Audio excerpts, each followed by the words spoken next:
नमस्कार। आकाशवाणी से प्रस्तुत है समाचार प्रभात।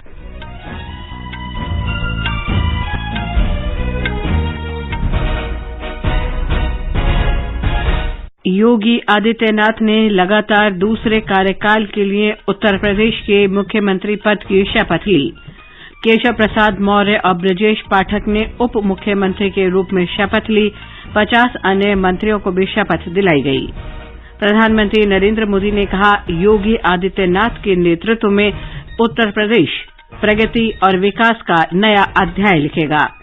विदेश मंत्री डॉक्टर एस जयशंकर ने कहा, चीन के साथ संबंधों में सुधार के लिए सीमा पर सामान्य स्थिति की बहाली आवश्यक। देश में मध्यरात्रि से अंतर्राष्ट्रीय उड़ानें फिर शुरू होंगी। चीन में यात्रा प्रतिबंधों के बीच विश्वविद्यालय अनुदान आयोग ने भारतीय छात्रों से उच्च शिक्षा के स्थान के चुनाव में सतर्कता बरतने की सलाह दी। कहा, ऑनलाइन डिग्री मान्य नहीं होगी। 12 से 14 वर्ष आयु वर्ग के 1 करोड़ से अधिक बच्चों को कोविड टीके की पहली डोज लगाई गई। सूचना और प्रसारण मंत्री अनुराग ठाकुर आज दुबई में सिनेमा और टेलीविजन जगत से संबंधित मुख्य कार्यकारी अधिकारियों और प्रमुख व्यक्तियों के साथ विचार विमर्श करेंगे। 15वां आईपीएल क्रिकेट टूर्नामेंट आज से मुंबई में शुरू। वानखेड़े स्टेडियम में पहले मैच में मौजूदा चैंपियन चेन्नई सुपर किंग्स का मुकाबला कोलकाता नाइट राइडर्स से होगा। और पीवी सिंधु, किदाम्बी श्रीकांत और HS Prannoy Swiss Open badminton tournament के सेमीफाइनल में पहुंचे।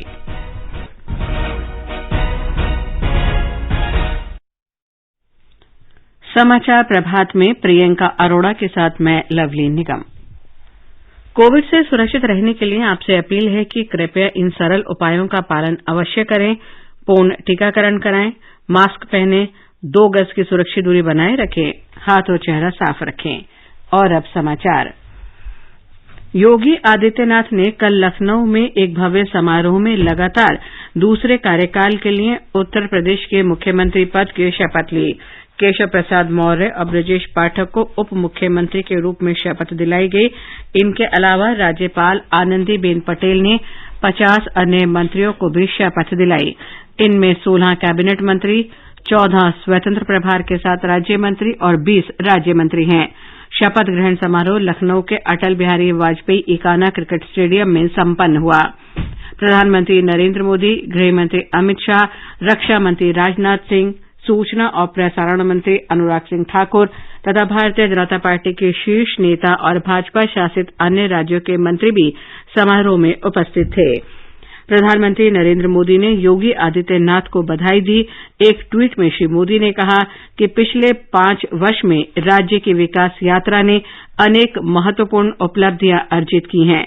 उन्होंने विश्वास व्यक्त किया कि योगी आदित्यनाथ के नेतृत्व में राज्य लोगों की आकांक्षाएं पूरी करते हुए प्रगति और विकास का नया अध्याय लिखेगा। हमारे संवाददाता ने बताया कि मुख्यमंत्री योगी आदित्यनाथ आज सुबह लखनऊ के लोक भवन में अपने मंत्रिमंडल की पहली बैठक की अध्यक्षता करेंगे। मुख्यमंत्री योगी आदित्यनाथ आज लखनऊ के लोक भवन में अपनी कैबिनेट की पहली बैठक करेंगे। इसके बाद वह राजभवन में प्रोटेम स्पीकर के शपथ ग्रहण समारोह में शामिल होंगे। वरिष्ठ भाजपा नेता और गोंडा के मनकापुर से विधायक रमापति शास्त्री को राज्यपाल आनंदीबेन पटेल ने प्रोटेम स्पीकर नियुक्त किया है। मुख्यमंत्री आज वरिष्ठ प्रशासनिक अधिकारियों के साथ भी दोपहर बाद बैठक करेंगे। इसके पहले कल दूसरी बार प्रदेश के मुख्यमंत्री पद की शपथ लेने के बाद मुख्यमंत्री योगी आदित्यनाथ ने अपने मंत्रिमंडल के सदस्यों के साथ अपने आवास पर एक अनौपचारिक बैठक की। वहीं दूसरी ओर समाजवादी पार्टी के नवनिर्वाचित विधायकों की बैठक भी आज लखनऊ स्थित पार्टी कार्यालय पर बुलाई गई है। सुशील चंद्र तिवारी, आकाशवाणी समाचार, लखनऊ। विदेश मंत्री डॉक्टर एस जयशंकर ने कल नई दिल्ली में चीन के विदेश मंत्री वांग यी से बातचीत की। बाद में डॉक्टर जयशंकर ने बताया कि उन्होंने द्विपक्षीय संबंधों पर चर्चा की। बैठक में दोनों नेताओं ने व्यापक और महत्वपूर्ण एजेंडे पर चर्चा की। डॉक्टर जयशंकर ने बताया कि बैठक में अफगानिस्तान और यूक्रेन सहित प्रमुख अंतर्राष्ट्रीय मुद्दों पर विचार विमर्श हुआ। आपसी संबंधों में शिक्षा, यात्रा और वाणिज्य सहित विभिन्न मुद्दों पर बातचीत की गई। डॉक्टर जयशंकर ने कहा कि चीन के साथ संबंधों में धीरे धीरे सुधार हो रहा है। उन्होंने कहा कि भारत स्थायी और भरोसेमंद संबंध चाहता है, लेकिन सामान्य स्थिति बहाल होने के लिए सीमा पर शांति और स्थिरता कायम होना आवश्यक है।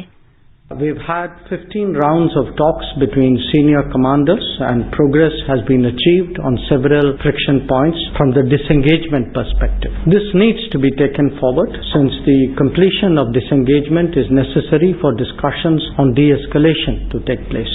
I would describe our current situation as work in progress, obviously at a slower pace than desirable, and my discussions with FM Wangi were aimed at expediting that process. चीन के विदेश मंत्री वांग यी ने सामान्य स्थिति बहाल करने की इच्छा व्यक्त की। देश में अंतर्राष्ट्रीय उड़ानों की आवाजाही आज मध्यरात्रि से फिर शुरू हो रही है। लगभग 2 वर्ष के अंतराल के बाद अंतर्राष्ट्रीय उड़ानों का परिचालन फिर शुरू हो रहा है। नागरिक उड्डयन मंत्रालय ने कोविड महामारी के कारण मार्च 2020 में नियमित अंतर्राष्ट्रीय उड़ानें रोक दी थीं। मंत्रालय ने बताया कि यात्रा के लिए स्वास्थ्य और परिवार कल्याण मंत्रालय के निर्देशों का कड़ाई से पालन किया जाएगा। वाणिज्यिक अंतर्राष्ट्रीय उड़ान सेवाओं पर निलंबन आदेश आज रात 11:59 पर समाप्त हो जाएगा। इससे पहले नागरिक उड्डयन मंत्रालय ने कहा था कि पूरे विश्व में व्यापक टीकाकरण और विभिन्न हितधारकों के साथ परामर्श के बाद सरकार ने वाणिज्यिक अंतर्राष्ट्रीय सेवाएं फिर शुरू करने का फैसला किया है। विश्वविद्यालय अनुदान आयोग और अखिल भारतीय तकनीकी शिक्षा परिषद ने विद्यार्थियों को उच्च शिक्षा के लिए स्थान का चुनाव विवेकपूर्ण ढंग से करने की सलाह दी है ताकि रोजगार या आगे अध्ययन में आने वाली समस्याओं से बचा जा सके। ब्यौरा हमारी संवाददाता से। यूजीसी और एआईसीटीई ने कहा है कि चीन के कुछ विश्वविद्यालय वर्तमान और अगले शैक्षणिक सत्र में डिग्री पाठ्यक्रमों में प्रवेश के लिए नोटिस जारी कर रहे हैं। इस संदर्भ में किसी भी इच्छुक विद्यार्थी के लिए ये जानना जरूरी है कि चीन सरकार ने कोविड-19 के कारण कड़े यात्रा प्रतिबंध लागू किए हैं और नवंबर 2020 से सभी वीजा निलंबित कर दिए गए हैं। इन प्रतिबंधों के चलते बड़ी संख्या में भारतीय विद्यार्थी अध्ययन जारी रखने के लिए चीन वापस नहीं जा सके। चीनी अधिकारियों ने उन्हें बताया कि पाठ्यक्रम ऑनलाइन संचालित किए जाएंगे। नोटिस में स्पष्ट रूप से कहा गया है कि पूर्व अनुमति के बिना ऑनलाइन डिग्री पाठ्यक्रमों को वर्तमान नियमों के अनुसार यूजीसी और एआईसीटीई की मान्यता प्राप्त नहीं है। भूपेंद्र की रिपोर्ट के साथ समाचार कक्ष से फरहत नाज। कलकत्ता उच्च न्यायालय ने पश्चिम बंगाल के बीरभूम हिंसा मामले में की जांच केंद्रीय अन्वेषण ब्यूरो सीबीआई से कराने के आदेश दिए हैं। न्यायालय ने जांच एजेंसी को 7 अप्रैल तक स्थिति रिपोर्ट देने को कहा है। रामपुरहाट जिले के बोगतुई गांव में तृणमूल कांग्रेस के पंचायत नेता की सोमवार को हत्या के 1 घंटे बाद 8 लोगों को जलाकर मार डाला गया, जिसमें 2 बच्चे शामिल थे। उच्च न्यायालय ने इस मामले में स्थगन आदेश देने और फिर से याचिका देने के राज्य सरकार के अनुरोध को खारिज कर दिया। सरकार ने कहा है कि वर्तमान वित्त वर्ष में देश भर में 8,000 करोड़ से ज्यादा डिजिटल भुगतान हुए हैं। इलेक्ट्रॉनिकी और सूचना प्रौद्योगिकी राज्य मंत्री राजीव चंद्रशेखर ने कल राज्यसभा में लिखित उत्तर में बताया कि डिजिटल अंतरण में कई गुना वृद्धि हुई है। उन्होंने कहा कि वर्ष 2017-18 में ये 2,000 करोड़ से ज्यादा थी और यह वर्ष 2020-21 में बढ़कर 5,000 करोड़ से ज्यादा हो गई। वित्त राज्य मंत्री ने कहा कि लोगों ने भीम यूपीआई ऐप के जरिए रिकॉर्ड 452 करोड़ भुगतान किए। लोकसभा ने वित्त विधेयक 2022 पारित कर दिया है। वित्त मंत्री निर्मला सीतारामन ने कल सदन में इस पर चर्चा का जवाब देते हुए कहा कि विधेयक में शामिल कर प्रस्तावों से करदाताओं पर न्यूनतम बोझ पड़ेगा। करदाताओं के फेसलेस मूल्यांकन के बारे में वित्त मंत्री ने कहा कि इससे संबंधित संशोधनों का लक्ष्य खामियां दूर करना और करदाताओं को वीडियो कॉन्फ्रेंस के जरिए विवादों का समाधान करने के लिए मंच प्रदान करना है। जीएसटी को युक्तिसंगत और सरल बनाने के बारे में श्रीमती सीतारामन ने कहा कि यह प्रक्रिया जारी है और जीएसटी परिषद इस पर काम कर रही है। ईंधन के मूल्यों में बढ़ोतरी के बारे में वित्त मंत्री ने कहा कि इन पर यूक्रेन युद्ध का प्रभाव पड़ा है और समूचा विश्व इससे प्रभावित हुआ है। ये समाचार आकाशवाणी से प्रसारित किए जा रहे हैं। समाचार प्रभात में आपका फिर स्वागत है। आगे बढ़ने से पहले एक नजर मुख्य समाचारों पर। श्री योगी आदित्यनाथ ने लगातार दूसरे कार्यकाल के लिए उत्तर प्रदेश के मुख्यमंत्री पद की शपथ ली। केशव प्रसाद मौर्य और ब्रजेश पाठक ने उप मुख्यमंत्री के रूप में शपथ ली। 50 अन्य मंत्रियों को भी शपथ दिलाई गई। प्रधानमंत्री नरेंद्र मोदी ने कहा, योगी आदित्यनाथ के नेतृत्व में उत्तर प्रदेश प्रगति और विकास का नया अध्याय लिखेगा। विदेश मंत्री डॉक्टर एस जयशंकर ने कहा कि चीन के साथ संबंधों में सुधार के लिए सीमा पर सामान्य स्थिति की बहाली आवश्यक। देश में मध्य रात्रि से अंतर्राष्ट्रीय उड़ानें फिर शुरू होंगी। चीन में यात्रा प्रतिबंधों के बीच विश्वविद्यालय अनुदान आयोग ने भारतीय छात्रों से उच्च शिक्षा के स्थान के चुनाव में सतर्कता बरतने की सलाह दी। कहा, ऑनलाइन डिग्री मान्य नहीं होगी।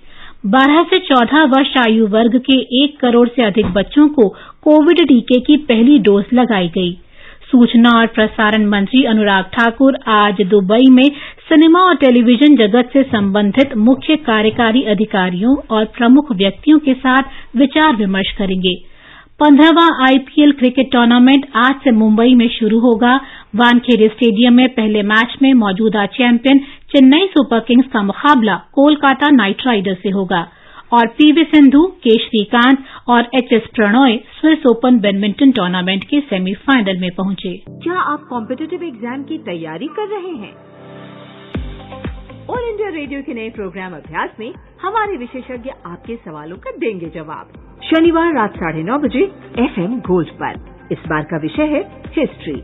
आप इससे जुड़े सवाल व्हाट्सएप करें 9289094044 पर या सवाल ईमेल भी कर सकते हैं abhyas.air@gmail.com पर। इतिहास विषय पर आपके प्रश्न हमें 30 मार्च तक मिल जाने चाहिए। आपका अभ्यास हमारा प्रयास। देश में अब तक 182 करोड़ 83 लाख से अधिक कोविड रोधी टीके लगाए जा चुके हैं। स्वास्थ्य मंत्रालय ने बताया कि कल 25,81,000 से अधिक टीके लगाए गए। 12 से 14 वर्ष आयु वर्ग के 1 करोड़ 5 लाख से अधिक बच्चों को अब तक कोविड रोधी टीके की पहली डोज लग चुकी है। स्वास्थ्य मंत्री मनसुख मांडविया ने इन बाल योद्धाओं को प्रतिरोधी टीका लेने पर बधाई दी। केरल में कल 543 लोगों में कोरोना संक्रमण की पुष्टि हुई। संक्रमण दर 3.05% दर्ज की गई। 872 लोग संक्रमण मुक्त हुए। राज्य में कल इस महामारी से कोई मौत नहीं हुई। केरल में उपचाराधीन रोगियों की संख्या घटकर 4,389 हो गई है। आकाशवाणी से विशेष बातचीत में कोविड कार्यबल के अध्यक्ष एनके अरोड़ा ने बताया, कल शाम तक 12 से 14 साल के 1 करोड़ बच्चों को पहला टीका लग गया। ये एक और उपलब्धि है हमारी कोविड की तरफ बचाव के लिए जो कदम हमने उठाए हैं। और मैं चाहूंगा हर एक माता पिता को बिना किसी झिझक के विश्वास के साथ अपने बच्चों को लेके आएं और कोविड की महामारी से बच्चों को ही नहीं, समाज को, देश को और परिवार को बचाएं। सूचना और प्रसारण मंत्री अनुराग ठाकुर आज से 3 दिन की दुबई यात्रा पर हैं। इस दौरान वे सिनेमा और टेलीविजन जगत से संबंधित मुख्य कार्यकारी अधिकारियों और प्रमुख व्यक्तियों के साथ विचार विमर्श करेंगे। श्री ठाकुर दुबई एक्सपो के भारतीय पवेलियन भी जाएंगे, जहां मीडिया और मनोरंजन सप्ताह मनाया जा रहा है। श्री ठाकुर कल दुबई एक्सपो में भारतीय मीडिया और मनोरंजन उद्योग को वैश्विक स्तर तक ले जाने के विषय पर आयोजित कार्यक्रम में भाग लेंगे। राष्ट्रपति रामनाथ कोविंद आज से उत्तराखंड के 2 दिन के दौरे पर होंगे। कल वे हरिद्वार में दिव्य प्रेम सेवा मिशन के रजत जयंती समारोह के समापन आयोजन को संबोधित करेंगे। श्रीनगर कारगिल लेह राजमार्ग पर जोजिला दर्रा आम नागरिकों के लिए फिर खोल दिया गया है। रक्षा मंत्रालय ने एक विज्ञप्ति में बताया कि आवश्यक वस्तुओं और दवाओं के साथ 560 गाड़ियां और यात्री वाहन जम्मू कश्मीर के सोनमर्ग से लद्दाख के लिए रवाना हुए। संगठन के महानिदेशक लेफ्टिनेंट जनरल राजीव चौधरी ने परीक्षण के तौर पर जोजिला दर्रा से लद्दाख तक काफिले को झंडी दिखाकर रवाना किया। जोजिला दर्रा लद्दाख में 11,650 फुट की ऊंचाई पर स्थित है। यदि आप खाद्य व्यवसायी हैं तो आपके पास FSSAI का लाइसेंस होना चाहिए या आप इसके साथ पंजीकृत होने चाहिए। लाइसेंस और पंजीकरण के लिए FOSCOS पोर्टल foscoc.gov.in/ पर विजिट करें या FSSAI हेल्पलाइन नंबर 1800112100 पर कॉल करें। आजादी के अमृत महोत्सव के अंतर्गत आइए अब सुनते हैं आकाशवाणी की विशेष प्रस्तुति आजादी का सफर। आजादी का अमृत महोत्सव।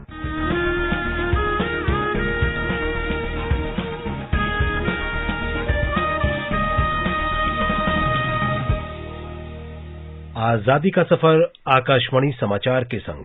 भारत का स्वतंत्रता संघर्ष आधुनिक विश्व के महानतम संघर्षों में से एक है। आकाशवाणी से हम आपके लिए रोजाना ला रहे हैं इस संघर्ष की झलक।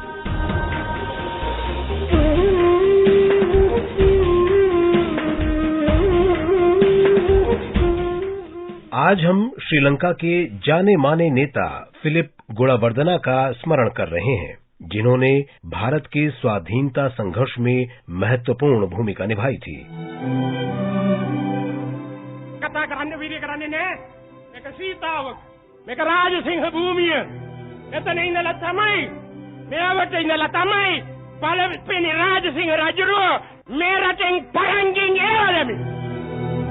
भारत के लिए फिलिप गुणावर्दना का प्रेम और औपनिवेशिक शासन से स्वतंत्रता के उनके प्रयास 1920 के दशक के आरंभ में अमेरिका में शुरू हुए थे।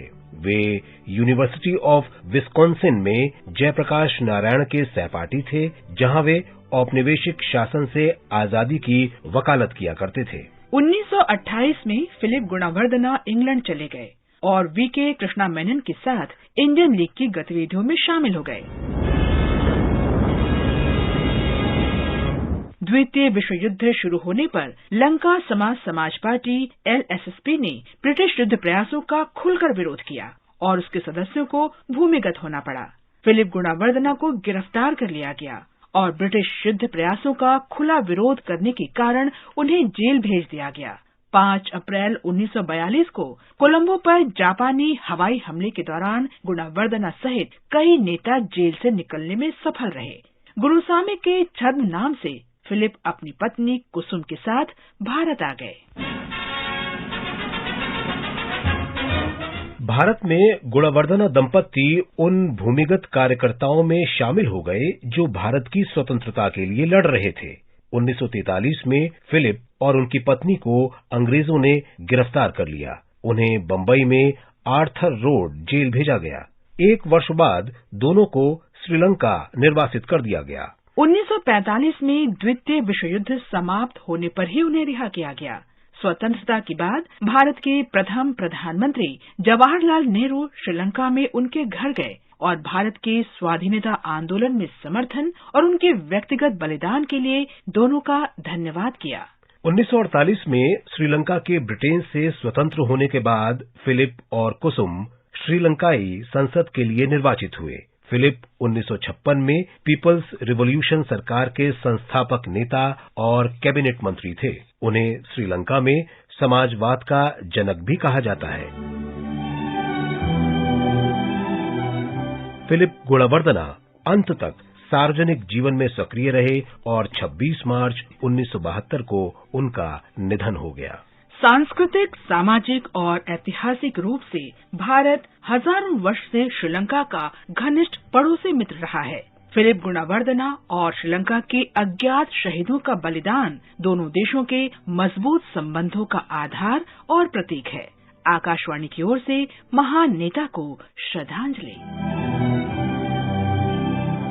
आज हम स्वतंत्रता सेनानी भीकाजीराव जीजाबा खताल पाटिल को भी याद कर रहे हैं। वे दादा या खताल साहिब के नाम से लोकप्रिय थे। उनका जन्म 26 मार्च 1919 को महाराष्ट्र के अहमदनगर में हुआ था।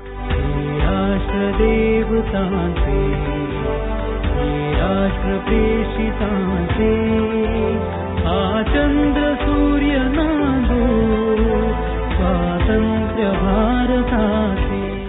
उन्होंने भारत के स्वाधीनता संघर्ष में सक्रिय भागीदारी की। 1930 के दशक में युवावस्था में ही वे सविनय अवज्ञा आंदोलन में शामिल हो गए। बाद में वे वकालत करने लगे।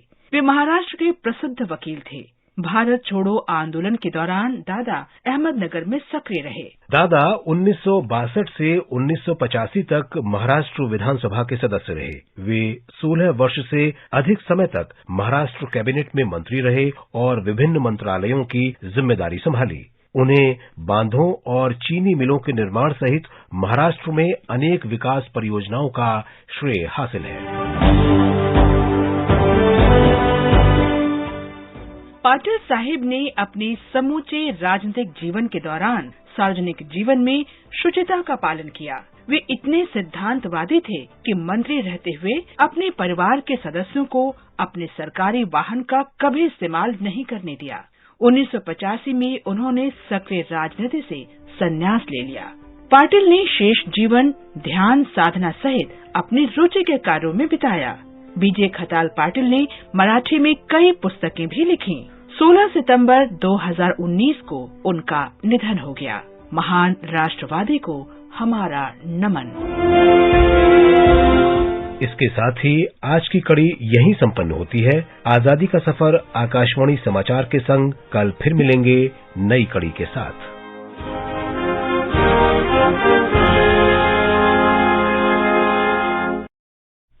FSSAI ने खाद्य व्यापारियों और उपभोक्ताओं के लिए food safety connect app launch किया है। इसके द्वारा सरलता से FSSAI पंजीकरण का आवेदन किया जा सकता है। उपभोक्ता इस ऐप का उपयोग संबंधित शिकायतों को दर्ज करने के लिए कर सकते हैं। इस ऐप को गूगल प्ले स्टोर से डाउनलोड किया जा सकता है। प्रधानमंत्री नरेंद्र मोदी कल सुबह 11 बजे आकाशवाणी से मन की बात कार्यक्रम में देश विदेश के लोगों से अपने विचार साझा करेंगे। ये इस मासिक रेडियो कार्यक्रम की 87वीं कड़ी होगी। आकाशवाणी और दूरदर्शन के समूचे नेटवर्क पर इसका प्रसारण होगा। आकाशवाणी समाचार की वेबसाइट और न्यूज ऑन मोबाइल ऐप पर भी ये कार्यक्रम उपलब्ध रहेगा। इंडियन प्रीमियर लीग क्रिकेट के 15वें संस्करण की शुरुआत आज से मुंबई में हो रही है। खेल डेस्क से एक रिपोर्ट। इंडियन प्रीमियर लीग क्रिकेट के 15वें संस्करण का आगाज आज मुंबई में हो रहा है। उद्घाटन मैच वानखेड़े स्टेडियम में मौजूदा चैंपियन चेन्नई सुपर किंग्स और पिछली बार की उपविजेता कोलकाता नाइट राइडर्स के बीच होगा। 65 दिन तक चलने वाली प्रतियोगिता में कुल 74 मैच खेले जाएंगे। 70 लीग मुकाबलों में से 55 मुंबई में और 15 मैच पुणे में खेले जाएंगे। 4 नॉकआउट मुकाबलों के स्थान अभी तय नहीं है। इस संस्करण में 4 प्लेऑफ के लिए 10 टीमें हिस्सा ले रही हैं, जिन्हें 5-5 के 2 ग्रुप में बांटा गया है। आईपीएल के सीजन के लिए बीसीसीआई ने 2 नई टीमें लखनऊ सुपर जायंट्स और गुजरात टाइटंस शामिल की हैं। ग्रुप ए में Kolkata night Riders, Rajasthan Royals, Delhi Capitals, Mumbai Indians और लखनऊ सुपर जायंट्स शामिल हैं। वहीं ग्रुप बी में Chennai super Kings, Sunrisers Hyderabad, royal Challengers Bangalore, Punjab Kings और गुजरात टाइटंस हैं। देखना दिलचस्प होगा कि इस बार आईपीएल का खिताब किस टीम के नाम रहता है। सिद्धार्थ सिंह, खेल डेस्क। पीवी सिंधु, किदाम्बी श्रीकांत और एचएस प्रणय स्विट्जरलैंड में स्विस ओपन बैडमिंटन टूर्नामेंट के सेमीफाइनल में पहुंच गए हैं। पीवी सिंधु ने महिला सिंगल्स क्वार्टर फाइनल में कनाडा के मिशेल ली को हराया। आज सेमीफाइनल में उनका सामना थाईलैंड के सुपानिदा कैटथोंग से होगा। पुरुष सिंगल्स में श्रीकांत ने डेनमार्क के एंडर्स एंटोनसेन को हराया। अंतिम 4 में श्रीकांत अब इंडोनेशिया के जोनाथन क्रिस्टी के साथ खेलेंगे। एचएस प्रणय ने भारत के ही पारुपल्ली कश्यप को पराजित किया। सेमीफाइनल में अब प्रणय का मुकाबला इंडोनेशिया के एंथनी सिनिसुका गिंटिग से होगा। भारतीय प्रौद्योगिकी संस्थान आईआईटी हैदराबाद ने कम लागत वाला लिथियम आयन बैटरी से संचालित लाने ले जाने में सुविधाजनक तथा इंटरनेट से चलने में सक्षम वेंटिलेटर विकसित किया है। इस स्मार्ट वेंटिलेटर का नाम जीवन लाइट है।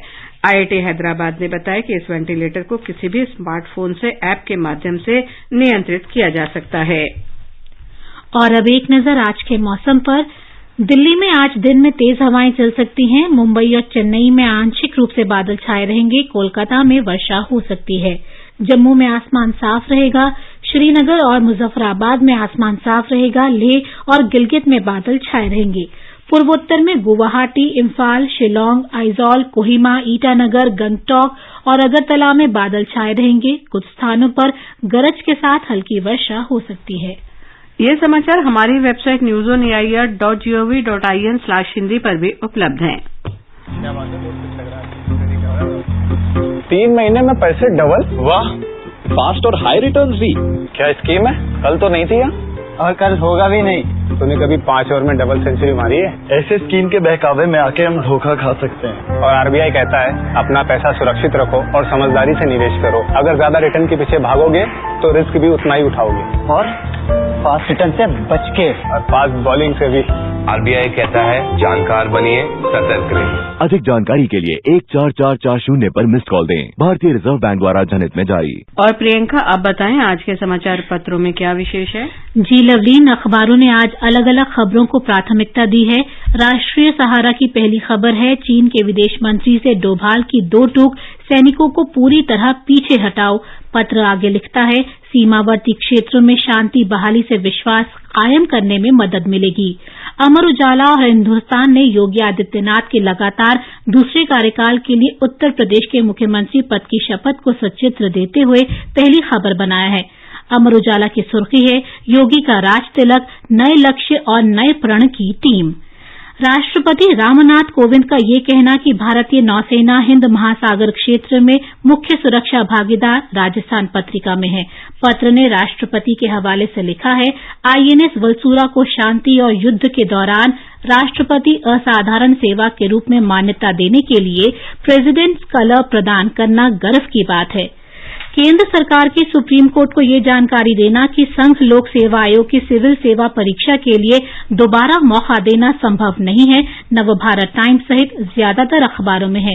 पत्र आगे लिखता है, कोविड के कारण जो छात्र परीक्षा नहीं दे सके उन्हें सरकार का एक और मौका देने से इनकार। मार्च के अंतिम शनिवार यानी आज अर्थ आवर पर दैनिक जागरण ने विशेष खबर देते हुए लिखा है, भविष्य रोशन करेगा 60 मिनट का अंधियारा। पत्र ने आगे लिखा है, अनावश्यक बत्तियां बुझाकर पर्यावरण के प्रति समर्थन दिखाएंगे करोड़ों लोग। और अंत में मुख्य समाचार एक बार फिर, योगी आदित्यनाथ ने लगातार दूसरे कार्यकाल के लिए उत्तर प्रदेश के मुख्यमंत्री पद की शपथ ली। केशव प्रसाद मौर्य और ब्रजेश पाठक ने उप मुख्यमंत्री के रूप में शपथ ली। 50 अन्य मंत्रियों को भी शपथ दिलाई गई। प्रधानमंत्री नरेंद्र मोदी ने कहा, योगी आदित्यनाथ के नेतृत्व में उत्तर प्रदेश प्रगति और विकास का नया अध्याय लिखेगा। विदेश मंत्री डॉक्टर एस जयशंकर ने कहा, चीन के साथ संबंधों में सुधार के लिए सीमा पर सामान्य स्थिति की बहाली आवश्यक। देश में आज मध्यरात्रि से अंतर्राष्ट्रीय उड़ानें फिर शुरू होंगी। चीन में यात्रा प्रतिबंधों के बीच विश्वविद्यालय अनुदान आयोग ने भारतीय छात्रों को उच्च शिक्षा के स्थान के चुनाव में सतर्कता बरतने की सलाह दी। कहा, ऑनलाइन डिग्री मान्य नहीं होगी। 12 से 14 वर्ष आयु वर्ग के 1 करोड़ से अधिक बच्चों को कोविड टीके की पहली डोज लगाई गई। सूचना और प्रसारण मंत्री अनुराग ठाकुर आज दुबई में सिनेमा और टेलीविजन जगत से संबंधित मुख्य कार्यकारी अधिकारियों और प्रमुख व्यक्तियों के साथ विचार विमर्श करेंगे। 15वां आईपीएल क्रिकेट टूर्नामेंट आज से मुंबई में शुरू। वानखेड़े स्टेडियम में पहले मैच में मौजूदा चैंपियन चेन्नई सुपर किंग्स का मुकाबला कोलकाता नाइट राइडर्स से होगा। इसके साथ ही समाचार प्रभात का ये अंक समाप्त हुआ। नमस्कार।